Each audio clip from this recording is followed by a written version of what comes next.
તો પાટણમાં ઉત્તર ગુજરાત યુનિવર્સિટીમાં ઘર્ષણ મામલે કોર્ટમાં સુનાવણી કરવામાં આવી। ધારાસભ્ય કિરીટ પટેલ, પૂર્વ ધારાસભ્ય ચંદનજી ઠાકોર, કોંગ્રેસ પ્રમુખે આગોતરા જામીન માટે અરજી કરી હતી। કોર્ટમાં સરકારી વકીલ અને પોલીસનું સોગંદનામું રજૂ ન થતા કોર્ટે તારીખ આપી। આગામી 23 ડિસેમ્બરે આગોતરા જામીન મામલે સુનાવણી હાથ ધરાશે।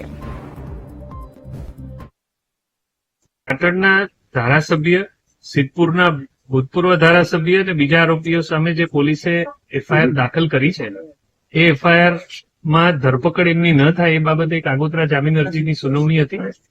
એ સુનાવણીની માં સરકારી વકીલ તરફથી કોઈ મુખ્ય સરકારી વકીલની ગેરહાજરી તથા ઇન્વેસ્ટિગેશન ઓફિસરનું જે સોગંદનામું જે મેન્ડેટરી છે એ સોગંદનામું રજૂ થયેલ ન હોવાથી હવે પછીની મુદત 23 તારીખે રાખી છે।